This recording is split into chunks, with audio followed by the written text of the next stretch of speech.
It's a lot.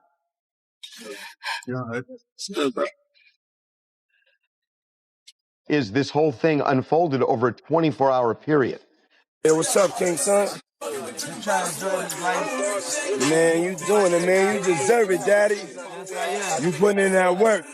Proud of you. I love you. Yeah. Sean Diddy Combs has been in the spotlight for decades. It's no shocker there. He was a titan of the entertainment industry. He was the head of Bad Boy Records label, creator of the Sean John clothing line, a partner with Ciroc Vodka. He was known worldwide for his legendary white parties in the Hamptons and beyond. And these boys are weird. You feel me? Like, you would go to a party with them, and you looking around like, damn, like, a lot of guys kissing each other in here, man. You feel me? What y'all do is y'all business. The hip-hop world is in chaos once again. Leaked tapes, mysterious confessions, and the haunting cries of an artist who feels hunted. This time, the storm centers on Diddy and Jaguar Wright, with 50 Cent stepping into the spotlight, not to start a feud, but to call attention to something darker. What began as gossip has spiraled into something more dangerous, a tangled web of secrets, betrayal, and power that threatens to expose the underbelly of the music industry itself. Jaguar Wright, once known for her soulful performances and poetic honesty, has become a symbol of both brilliance and pain. Her recent social media posts sound less like updates and more like coded cries for help. "I'm tired of being afraid." She wrote a sentence that chilled her followers to the bone. This isn't the same artist who once sang alongside The Roots with confidence. This is a woman cornered, trembling under the weight of something unspeakable. Fans fear this is not a publicity stunt, but a desperate call from someone in genuine danger. Behind her trembling words lies a bigger story. One about courage, silence, and the price of telling the truth in an industry that rewards secrets. The question now isn't whether Jaguar Wright is being silenced. It's who wants her silent and why. Mills. Well, he said a Philly rapper.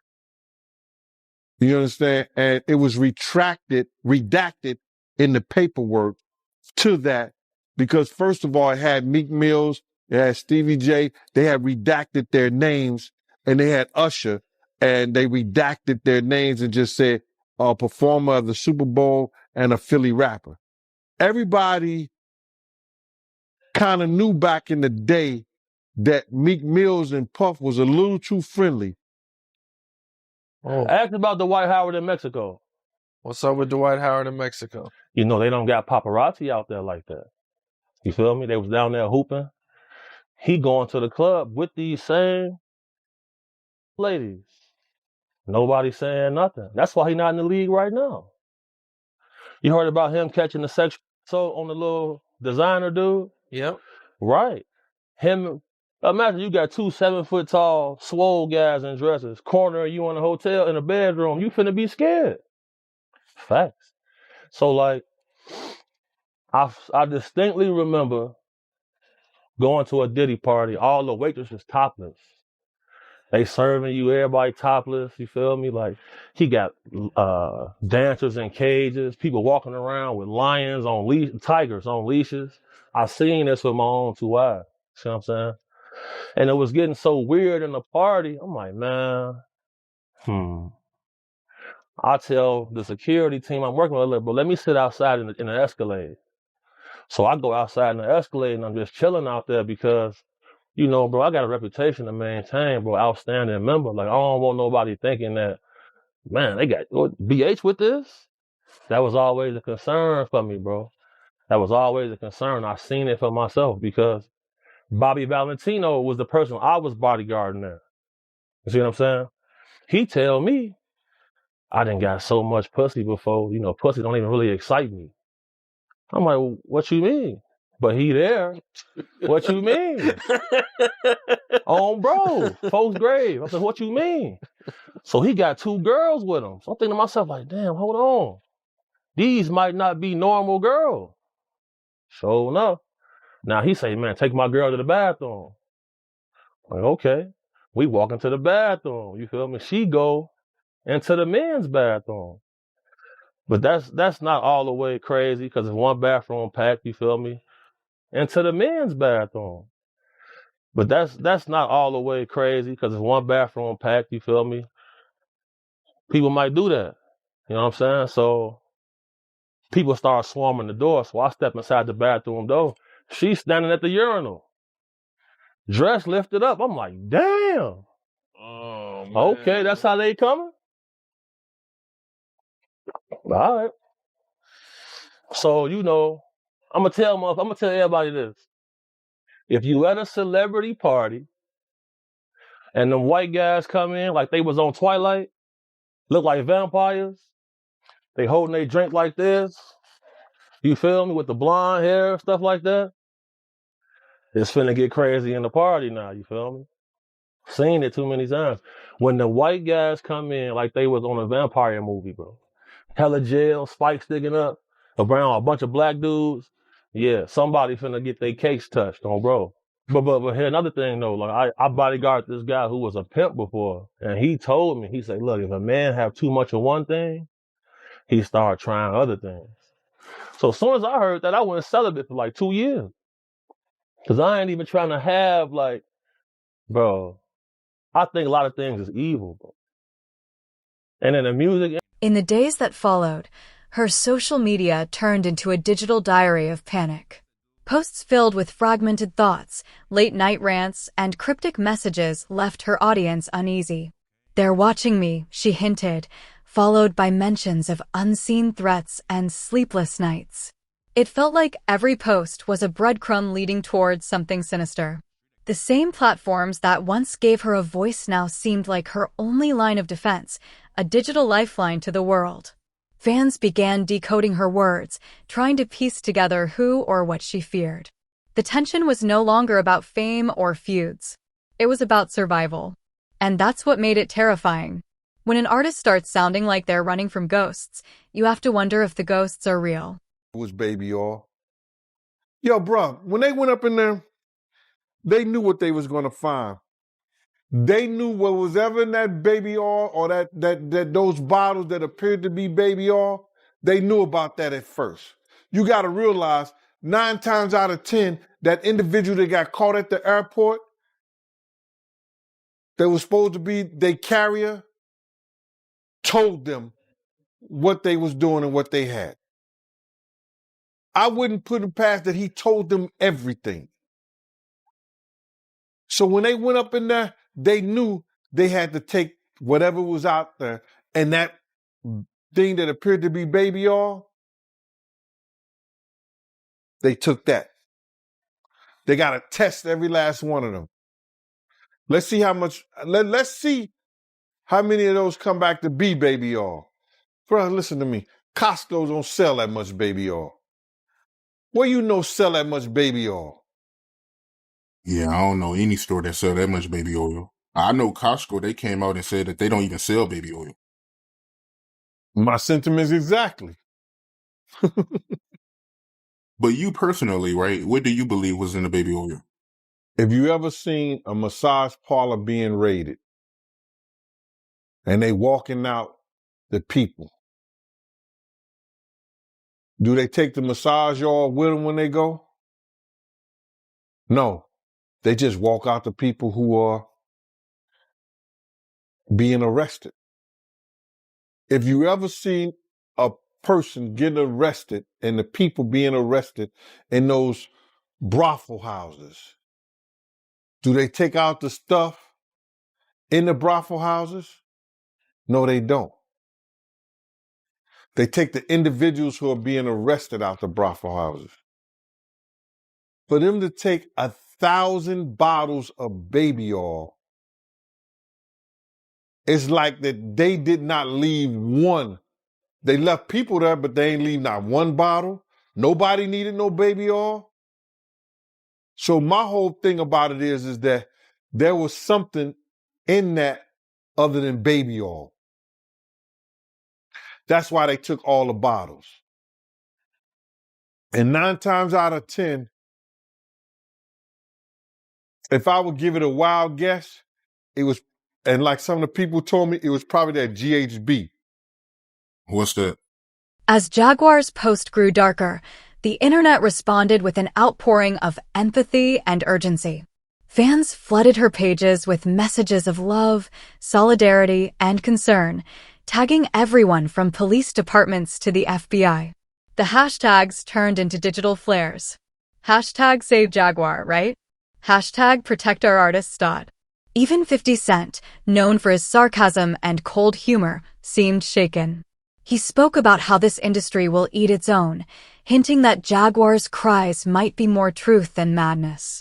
Other artists reposted her messages, some asking quietly if anyone had heard from her, others wondering if she had finally uncovered something too dangerous to keep talking about. The concern wasn't performative anymore, or it felt raw, collective, and desperate. What began as entertainment had turned into a public intervention. And beneath it all lingered one haunting question. If everyone can see the danger coming, why can't anyone stop it? It's finna get crazy in the party now, you feel me? Seen it too many times. When the white guys come in like they was on a vampire movie, bro.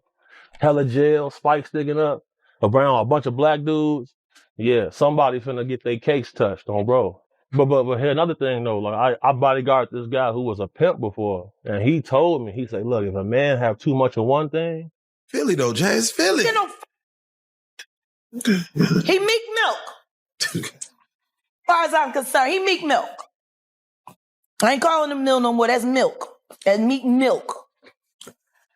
Added to the honeycomb. You got a meal. So you believe the Dwayne Martin story that could have happened? Of course. Everybody know that shit. Everybody knew they was just ain't nobody know Dwayne was folding him over like that, taking him to Pound Town.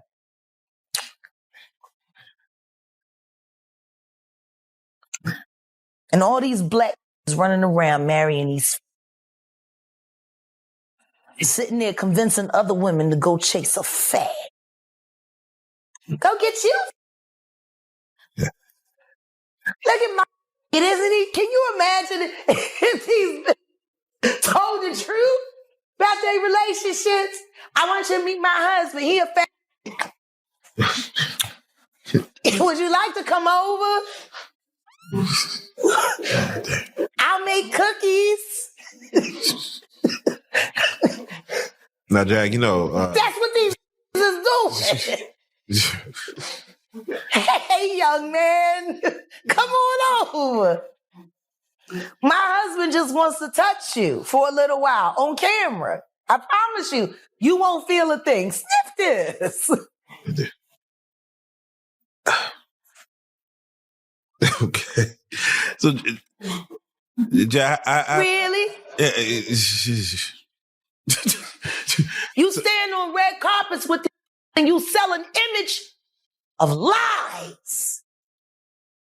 Then you influence the public and ask the public to covet and want your life. Who wants that? Who jealous of that? A bunch of whack too afraid to find a real man and real love. So you marry a get for a Birkin bag and then turn your head while he's fucking a bunch of kids. I don't feel sorry for none of you. Don't y'all sit around writing your books, telling your sob stories. He was a going in. You should have known he was going to be a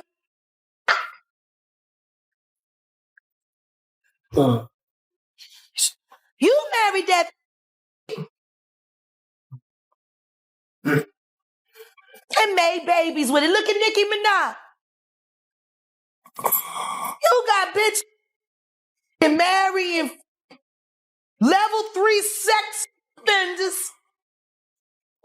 And do you know since then, she done moved out. She don't live at the house they was living at no more. Kenneth there by herself.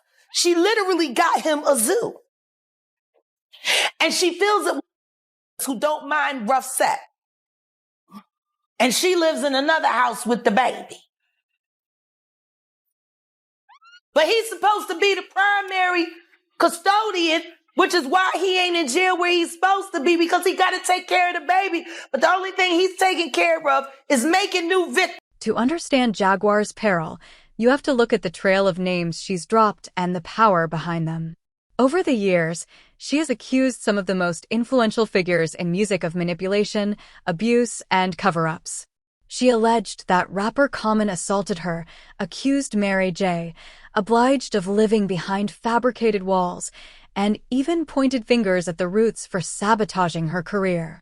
But the accusation that truly shattered the silence was aimed straight at Sean Diddy Combs, claiming he knew more about Biggie's death than the public was ever told. That statement set off an earthquake. Industry insiders went silent. Media outlets ignored it and legal teams started watching closely.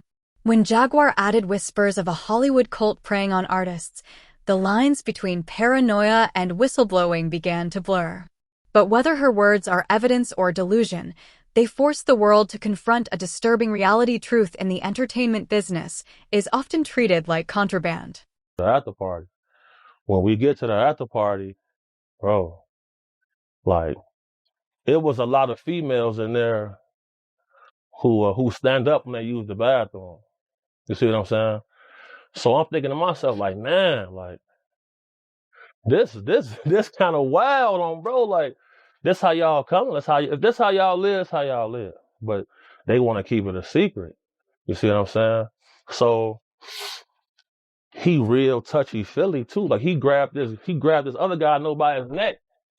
Grabbed him by his neck and was like, do you have love in your heart, young man? You want to be a roach? Or you want to walk with God? I'm looking like, you gonna let him grab you like that? But then, you know, he be on some tough guy shit too. So I guess he a tough cake toucher. Did you see him do anything with anybody or anything? Or no, I seen him holding hands with two men. Like this. I seen that. So, you know, like they'll have a dude come out with the paper, sign an NDA. No, I'm going to the car, bro. I'm good. I'm not signing no NDA. I'm going to the car. I'm good. Seen that, bro. So seeing all this come in the news, people was telling me I was crazy. Said I was a hater. Hating on what? I don't want to party with the girls with the third leg, man. I'm good. I'll just be with the guys chilling. I don't got to be in here with y'all. But if you're getting $1,500 for the night, you're going to try to find a gray area to operate in. You feel me? I seen these things. what do you think about them accusing Diddy of having cameras in his house so he could record celebrities and politicians and use it as blackmail? So I firmly believe that's true because in that sector of people, a lot of them practice Scientology. And Scientology, that was their thing. They would get people in compromising positions. They'll hold that footage over their head and get them to agree to things. After years of speaking out, Jaguar Wright's name became radioactive. Collaboration stopped. Interviews dried up. Even artists she had once championed began distancing themselves, fearing association with her chaos. She became the cautionary tale, the woman who told too much and paid the price. Yet, despite being pushed into silence, Jaguar kept talking. Her live streams grew more intense, her tone more prophetic. "They can take my voice, but not my truth," she said, hinting that there are tapes, recordings, and proof that could bring down names bigger than anyone knows. If those tapes are real, if even one of them leaks, it could reshape everything we know about the industry's elite. But in chasing justice, Jaguar may have trapped herself between two worlds. One that doubts her and one that wants her gone. The cost of truth is often isolation, and hers might end in tragedy. LA is a graveyard. The thing about it is that there was something in that other than baby oil. That's why they took all the bottles. And 9 times out of 10, if I would give it a wild guess, it was, and like some of the people told me, it was probably that GHB. What's that? I think it's gamma hydrox is I don't I looked it up, bro. Let me see. See if I can find it. I know this is just showing everything like that, but oh no. Let me somebody tap dance or sing or do something, you know what I'm saying, while I'm doing this. Oh, here it go right here. It's gamma hydroxy butyric. What is it effect on the body? It's a euphoria, drowsiness, decreased anxiety, and memory impairment. It works on the nervous system and gives you this feeling of euphoria. So they take that and rub it on her, and you forget who you are, what you're doing. It can also give you memory loss, drowsiness, and that's under the DEA, the Drug Enforcement Administration.gov. The reactions from her peers revealed just how fractured the music world really is. Some, like Talibqui, have shown compassion, reposting her videos and calling for people to check in. Others have remained eerily quiet, offering vague statements about mental health awareness while refusing to mention her name. It's a calculated silence, one that screams guilt louder than words ever could. And then there's 50 Cent watching from his throne of brutal honesty. He's been here before. He knows what happens when you call out the untouchable. In a recent discussion, he warned, they'll pretend you're crazy right before they prove you right. His tone was half pity, half warning, as though he's watching the same machine that once tried to destroy him grind another truth-teller under its gears. The hypocrisy is thick. Those who built empires on speaking truth through music now turn mute when real truth demands sacrifice. A martini in a black dress.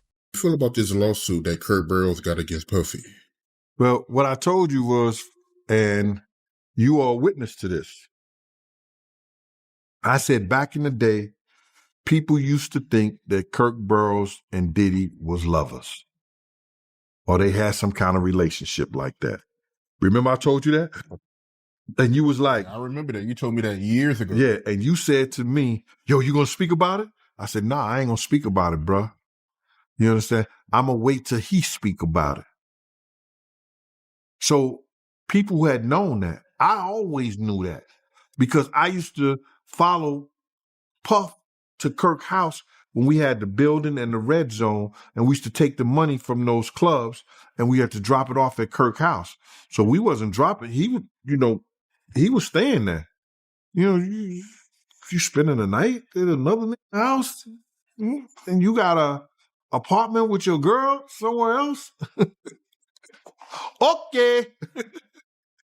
So when I seen in the lawsuit that he said that Kirk said that Puff was SAing him, sexing him, sodomizing him, doing all kind of things to him,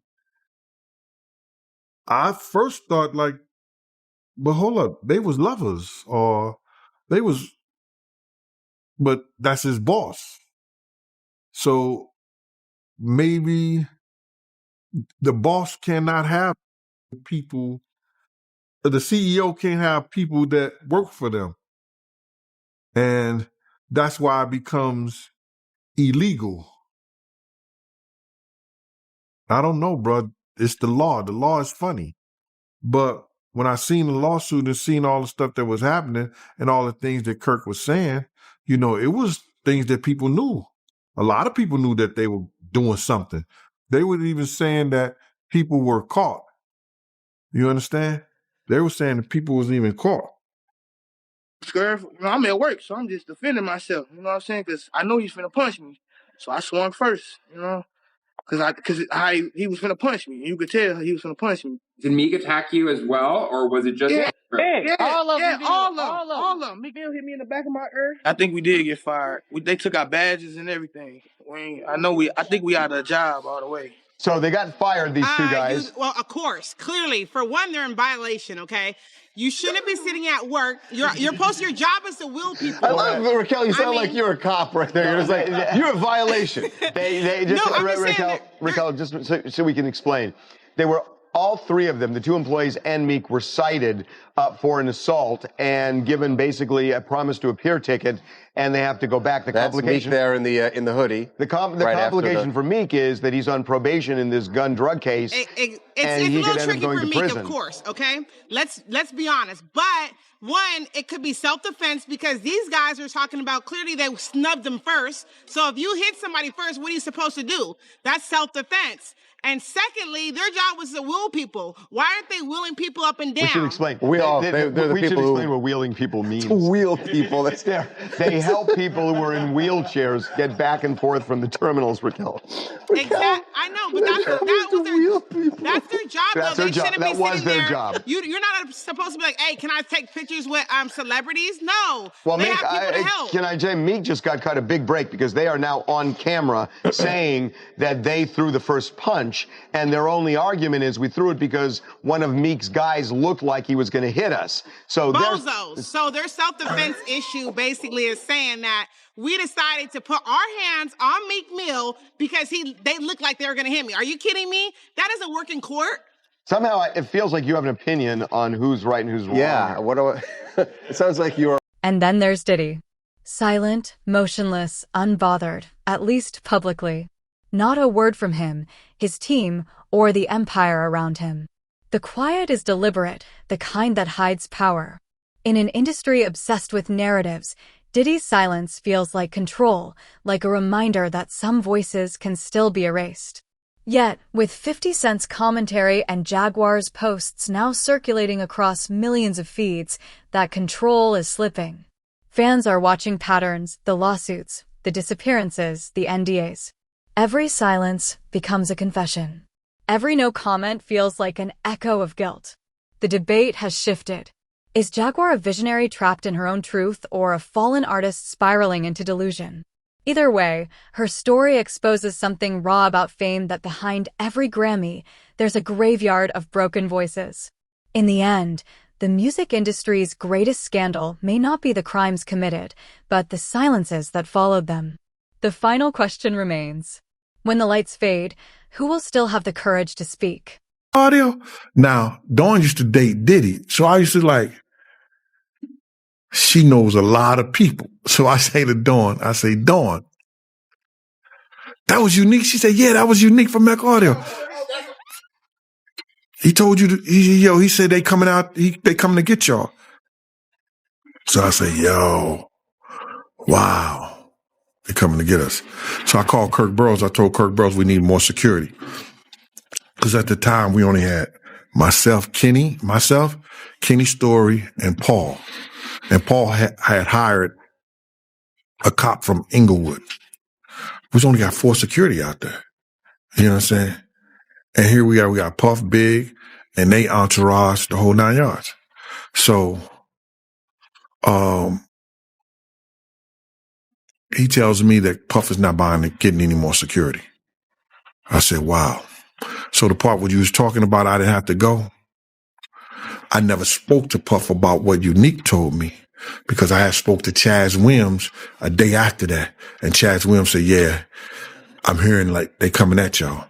Now I know there's beef with us because of what the people think about Jake and what has something to do with Suge people. Right. I know it's beef because of what Big did to the people from the Dog Pound when he made that phone call and they shot up their Winnebago in New York. I know there's beef from this Muslim cat that Puff had an argument with in Soul Train. I just found out recently what that was about. And I know it's beef with the Tupac stuff. First and foremost, I just want to say, I know a lot of people want to hear these stories and everything like that because this is stuff that happened back in the day. And then maybe that if they knew there was going to ever be a YouTube or they knew there was going to ever be social media, a lot of the stuff probably wouldn't have got played out like it did. But things happen, and these are just stories from the past. I would like to use that as what you call that, just to clear the facts up what's going on. But it all started. We was in Atlanta, and this story starts when I'm with Puff, and he's in exotic bookstores, and he's doing shopping. Right, he's shopping, getting his stuff, and everything like that. So, you know, this is the first time I was ever in an exotic bookstore with Puff. So, you know, I'm giving him his space. He's taking things off the shelves and stuff like that because they gave him a brown paper bag. When they gave him a brown paper bag, he was just putting stuff in there. So I said, damn, you know, he got to go put it on the counter. And now 50 Cent steps forward, not laughing, not trolling, but speaking with a rare seriousness that feels like a siren. In a recent live session, he didn't name names directly, but his message was chilling when the truth starts shaking the room. The ones who built their power on fear start panicking. He referenced Jaguar's tapes, hinting that once people hear what's on them, no one will look at certain stars the same again. He didn't defend her completely, but he didn't dismiss her either. Instead, he positioned himself as a witness to an industry that hides its sins under luxury and loyalty. His voice resonated like someone who has seen the beast from inside and survived. It wasn't just commentary. It was a forecast. And like all storms, it came with a warning. When truth begins to leak, even legends can drown. The only question is who will fight to stay afloat and who will be dragged under with the secrets they tried to bury.